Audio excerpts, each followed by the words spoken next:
Hey y'alls, this is Solomon Rambling, and today we're playing GoNNER. At least we hope we're going to play GoNNER. With the last few videos, I haven't been able to make something that can go online, so to speak. So let's make this one possible. I have to keep some things in mind as I play.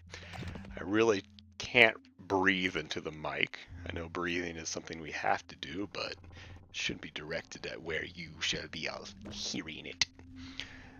And I fixed jostled with some of the features on Elgato, so the threshold is lower in terms of when it will shut up the in-game sounds. I forgot how to play when I need to. So hopefully that shall also fix the matter. But yeah, we got a lot to discuss. I have 2 whole videos to pretend like didn't happen, so I got to go over all those details once more. And then, there's other fun things to talk about. One thing I want to bring up with this video that I touched upon in previous videos for sure is my opinions on the game so far. Since episode 7, I've played a lot. And not just when I was recording. This happened when I was trying to unlock material just because I didn't want to see everyone. I didn't want everyone to see me screw up royally. So I did that. And what I've noticed a lot from the game is it's not quite as outstanding as I originally thought it to be. Again, it's not a bad game by any means, but we're not looking at 8 territory anymore. We're looking at 7, 7.5. Again, that's their scores. They don't mean much other than a number, but I do use them to gauge how much I recommend a game. That was awful. And I'll get to it a little bit later of what that looks like. Explain right now what I'm doing is I have the scythe, which is like the most overpowered weapon in the game. I can just mow through enemies and pick up glyphs left and right. And geez, it just really likes throwing the fodder before me. Ugh, it doesn't quite work when you get hit at the end, but that was still pretty fantastic. Let's get this guy, come on. It's gotten even to the point so much that I even don't go even to the secret levels. But probably should do that, considering that gets me glyphs. Although I don't really need to. I'm able to pick them up pretty darn quickly, and you can only get 4 rows at most. So I don't necessarily need to grab everything. I take that back. But one of the things I have to at least go back on in terms of what I said in a previous video is that the safe time after you get hit is too low, that you don't stay invincible for time, allowing you to get hurt and screw up very quickly. That's an element of the actual game. With the head that I use, my body's able to stay together, but at the cost of me losing that invincibility time. So I think that's pretty good balance. It's not like groundbreaking or anything, but it's a nice component. I still have some problems with the game in terms of how once you get hit, it's kind of just a crap show if you're trying to scramble back and be well again. But that's not really what's concerned me as much as I've played, or at least bored me. I've been playing this game, at least the beginning stages, quite a bit because of video problems and just the nature of the game. I have to say I am growing bored. It feels tedious. There's not much difference in layout. Yeah, the little structures that you see have different angles and there's different collections of enemies, so to speak. But at the end of the day, you're just mowing them down. And especially with something like the scythe, there's not much difference to how you mow them down. And I know that's an issue with the scythe. If I didn't want that to be the case, I could play a different weapon, but I do see this as a problem with the game, is that in other roguelites, you're able to use those beginning stages as kind of a bit of a reprieve from the later harder stages, but you can take more risks. Take the Binding of Isaac, for example, and that's a game that if you go out on a limb and put yourself in danger to begin with, like by going to curse rooms and purposely taking damage, you could reap quite a bit of reward later on and make the game easier as you progress. That's not really inherent in GoNNER. That these earlier stages are important for gathering glyphs, but apart from that, there's no real reason to take all these risks in terms of getting everything after you unlock all the heads. There's not much variation, which I see as a very big problem. A game like Enter the Gungeon is exciting because you do start out with different weapons, and that changes your experience. And it's not dependent on what you choose from the get-go. This is GoNNER, and in that sense, what you start out is usually what you want to keep, except for the final boss battle. You don't really want to use a scythe for the final boss battle. You were alive? Blasphemy. And I don't like that lack of variability as much. In many ways, it feels like an arcade game, or an old school game where you had a set number of lives, and if you lost them all, you're sent right back to the start of the game. No progress, no nothing.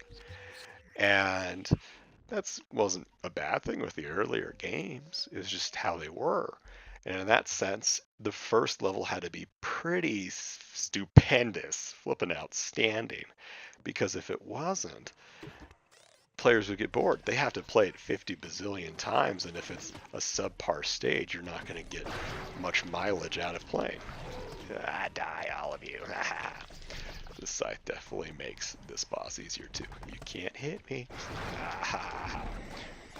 Yeah, scythe is OP, but I'm not going to complain. And so that's what I've noticed. I mow down enemies, they're the same, you keep going. Once you get a handle of it, you just breeze through it until you get to later levels where enemies overwhelm you, and it's just kind of game over. This game is pretty short as well. After that death world that was present in my last video, there's Death himself that you have to fight, and then that's the end of it. Done. The daily challenges certainly can extend this game's lifespan, but I'm not a very big daily challenges guy. And at the end of the day, you're still playing the core game, which, like I said, doesn't have that element of variability to make me want to continue playing. So I gripe about that. Some enemies are a little ridiculous in terms of how they attack. This could have been an awesome game in terms of giving you many different ways to combat enemies, but it's straightforward. You have your weapon, you shoot with it. Sometimes your additional backpack, as they call it, can give you extra features, but that's it. There's no grandiose, deep story. I looked that up, and our little friend, who is actually a water droplet, not a skeleton, wants to find the shiniest thing for his whale friend. However, that doesn't go as planned because she started getting sick. That's why I see her with pimples on that second stage. Again, spoilers if you care. I don't understand if you do, but sure, some people just like to be ignorant. But anyway, Death decides to kill the whale, as part of his job description. But our main character doesn't like that, and so he says, screw you, Death, and decides to kill Death and find a shiny object to destroy the world. Or Death. And become Death? I don't really know. I'm really hoping at this point that I'm not mumbling too much. That's still a characteristic of mine as I play, and maybe by upping the volume intensity, I am still able to get past the mumbling aspect. If not, well, that sucks. But, oh well. If you can hear 75% of my words, we'll call it good. Oh, son of a bitch. Language. Ooh, I can't do that. In one of my last videos, I had said the word. I won't say it again on here because it was crass. Let's just say it's a synonym with vagina, mother, dog. Yeah, that's the best way to put it. It was something that caught player 2 off guard, which is surprising to me because we can be rather crass together, but I get the point. When you say it up on YouTube, it's there and it can offend people. Like certain cuss words, I guess, are okay because it's pretty present in all of our everyday lives, unless you're an innocent little elementary schooler. Oh, come on. And so, but yeah, I do want to keep this relatively curse language free unless I'm using it very purposely. You'll see a lot of my articles, especially a Clusterpuck review recently, is I do cuss. I don't see that as a major problem. It just has to be used tastefully. And if you don't have that, if you don't use it tastefully, then it just comes off as you being, I don't want to say uneducated. That makes me sound like a grade A arsehole. It makes you sound unprofessional. At least that's my belief. Of course, that can be a whole nother discussion, but that's what I'm going with right now. But yeah, anyway, back to GoNNER. It's a simple game. It's tough. It can be very fun. And those who are looking for a challenge may get a kick out of it. But again, it's an average good game. And with the eShop having so many average good games out there, this is going to get lost in the crowd. It's novel. The art style and music are still great in my opinion. But that's not enough to sustain a game. Definitely not as you're playing it longer than 5 hours. You need that, oh God, am I going to lose already? Especially as you're trying to get that play count out. I've played Binding of Isaac for 500 hours. I could probably play Enter the Gungeon for 100 before I get totally bored.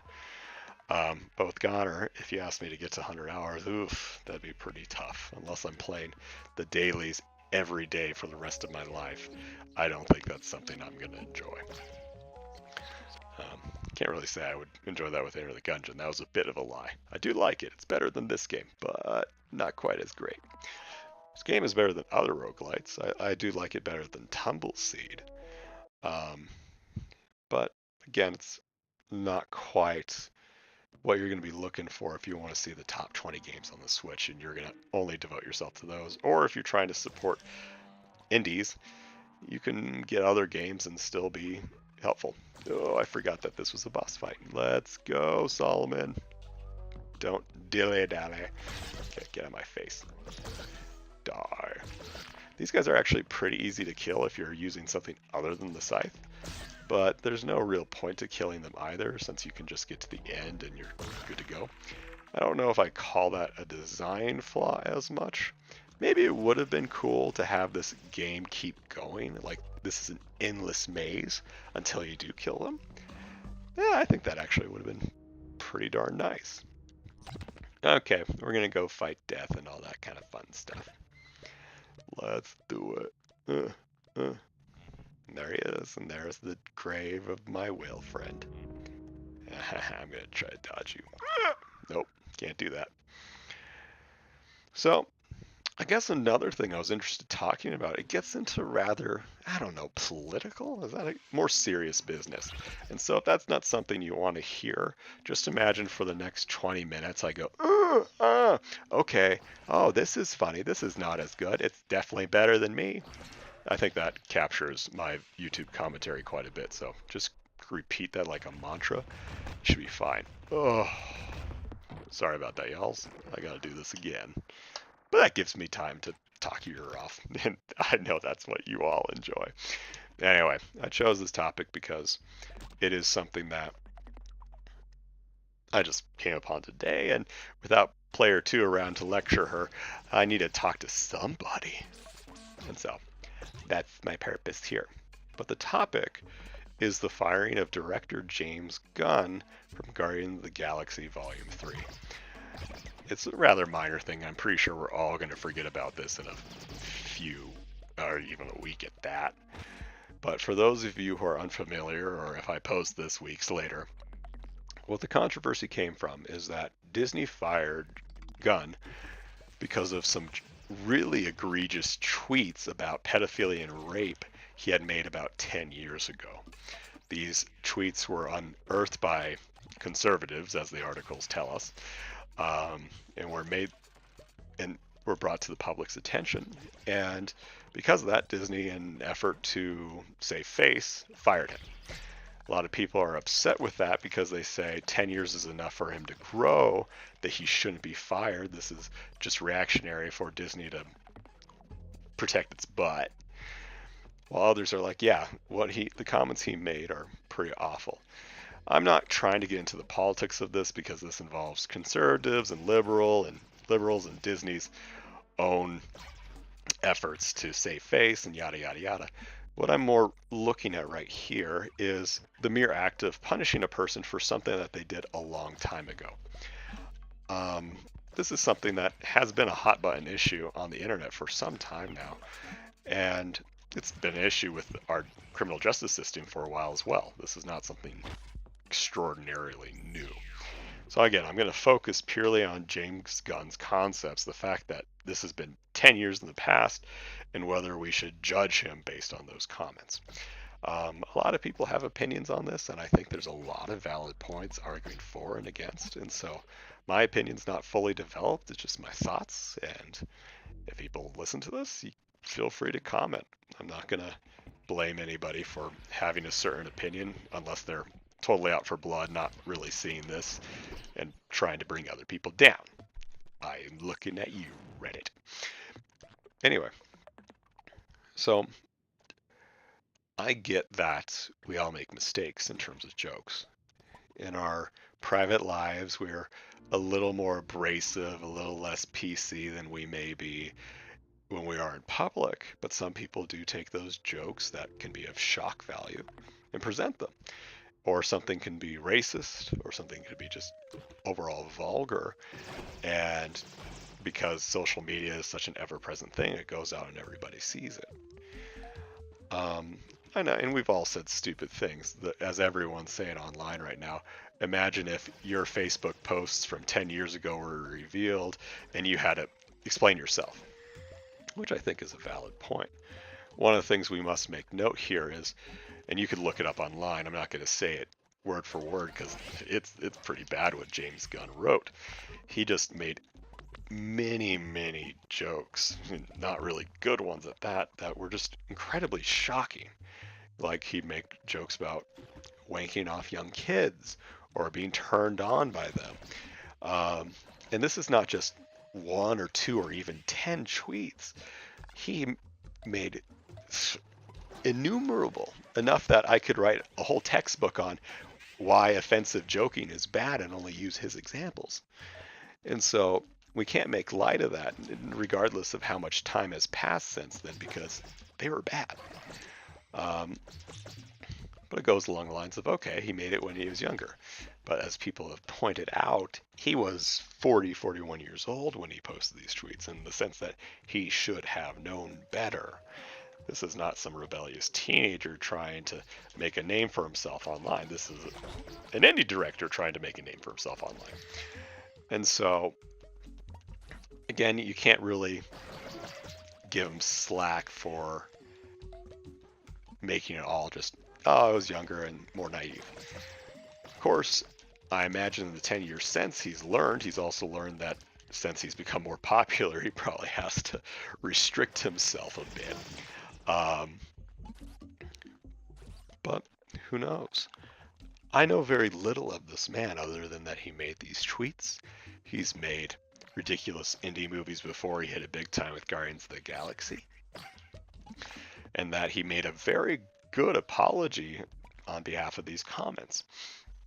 And that he accepted the fact that he was fired by Disney. So that's all I know about him. From that very little information, I don't see him as a wholly awful guy. I see his comments as very awful.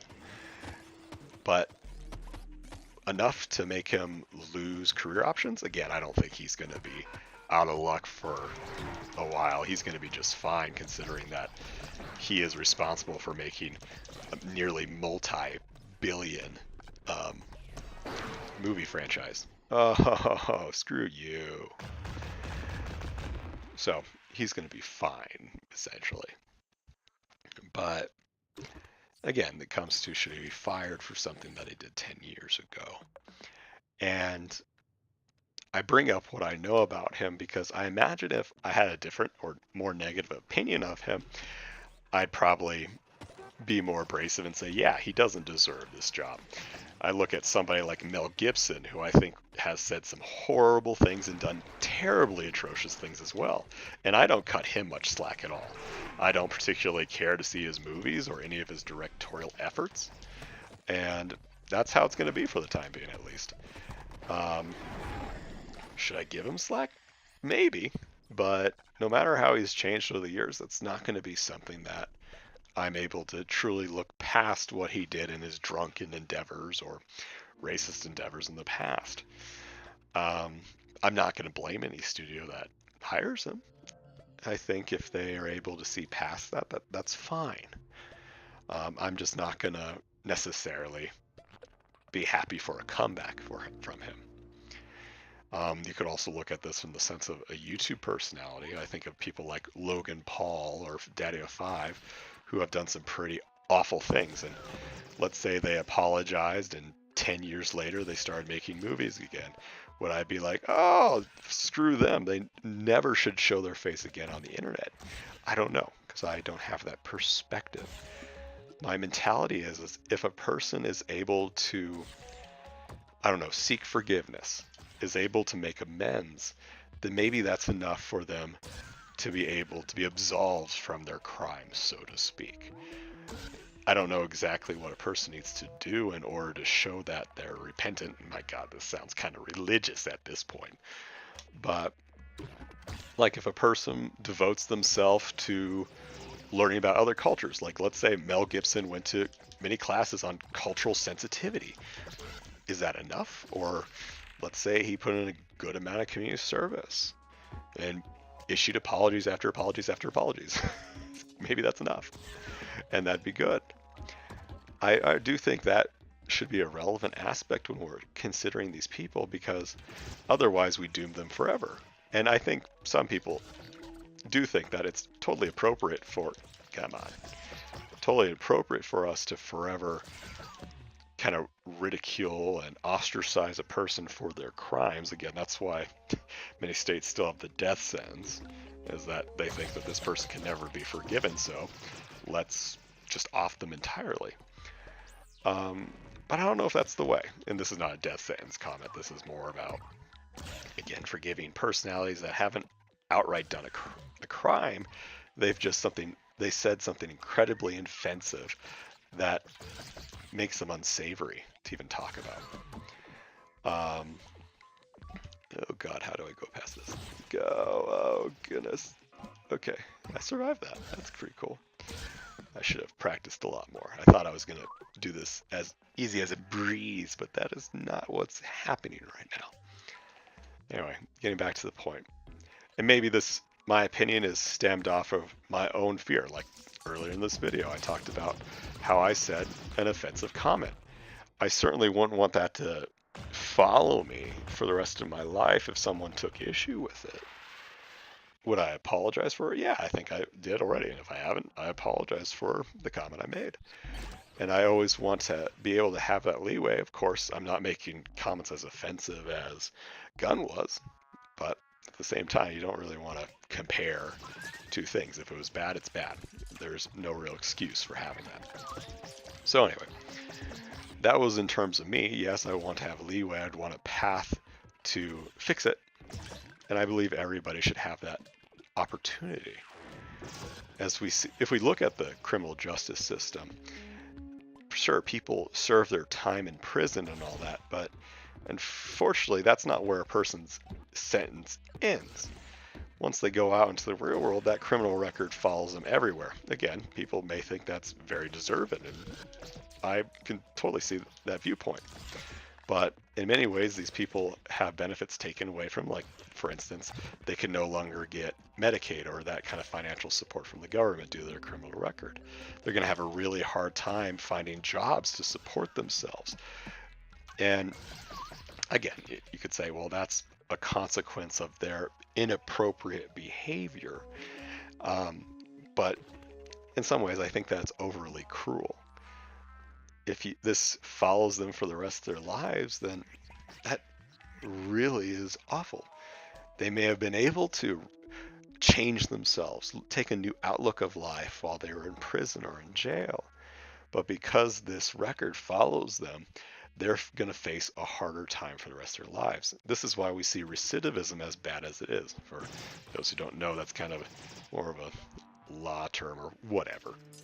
Recidivism is a person committing a crime after they are released from prison, resulting in them going back to prison or facing other legal consequences.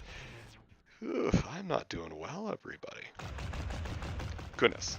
I don't want this video to be too long, but I guess I have more points to say and all that fun stuff. Where are we looking at? 24 minutes. Well, let me wrap it up because I don't want to talk your ear off too much. We'll do a daily challenge. That should be good. But my point with this is I do think if you are good and you work it out, then yes, you should be forgiven. With this James Gunn incident in particular, I don't know what he's done to lead up to this, and I respect Disney's choice to call it quits. Is it what I would have done? Probably not. And again, people bring up other controversies like Disney not doing anything against Johnny Depp, even though he has domestic abuse charges against him right now.